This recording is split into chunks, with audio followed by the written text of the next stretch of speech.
We're going to talk about the Cotton Club. And the Cotton Club actually started in Harlem, one block from the greatest ballroom in the world, the Savoy. Savoy between 140th and 141st, and the Cotton Club was on 142nd and Lenox. Now, it started out, believe it or not, as a project on the upper floor of a building that was started by the heavyweight champion of the world at that time, Mr. Jack Johnson. That's right, a black guy started the Cotton Club. Didn't know that, did you? Yeah, he did. And he ran it for a couple of years. But then, let's just say, a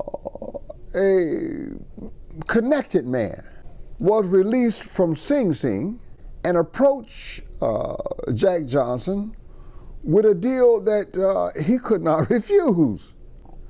So Jack Johnson, for a time, became a kind of a silent partner in this club because, you see, this was the advent of Prohibition.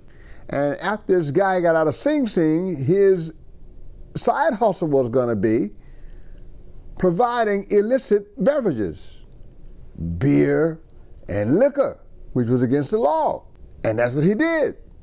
And that was a great attraction. So it started out as just kind of light entertainment and this and that. But once the mob took over, it became very, very elaborate with its stage shows, theme shows. Almost all of the entertainers and help were black. After all, this is in Harlem. But the clientele was absolutely white because this is in the middle of Prohibition and Jim Crow with strict racial segregation for quite a while. Now, everybody was there performing. Of course, you know, Duke Ellington was there, and you know, Cab Calloway was there. Cab Calloway actually followed Duke Ellington. Of course, Louis Armstrong and Ethel Waters and Billie Holiday and Ella Fitzgerald and you name the black artists, and they were there, including dancers, the Nicholas Brothers, people like that.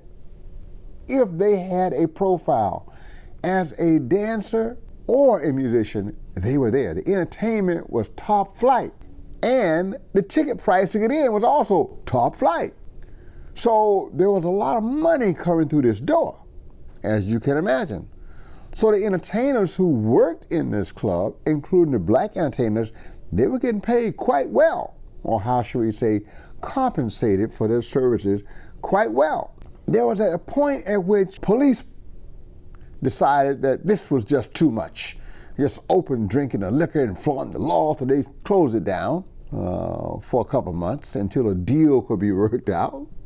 And once that deal was worked out, the Cotton Club reopened without any problem from the police ever again. And then it was full bloom. Elaborate stage shows, the best entertainment.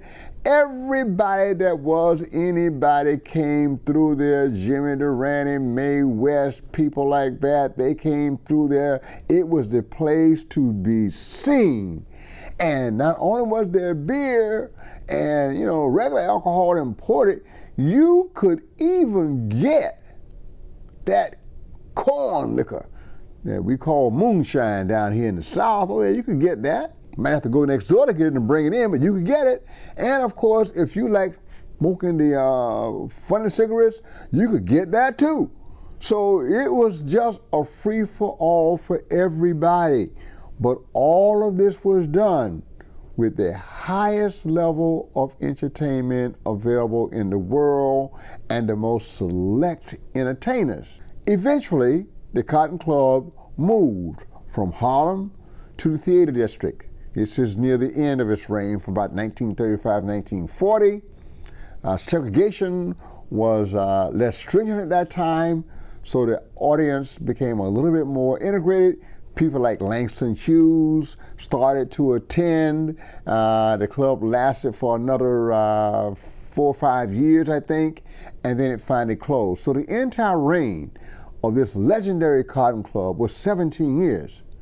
But because of the beautiful people it attracted, because of the backstory of how it was established and who was the, how shall we say, hid management, because of the wonderful entertainment and the elaborate theme shows, African shows, jungle shows, shows from India, shows that show the European culture, all sorts of elaborate theme shows, etc., this was just a place to be.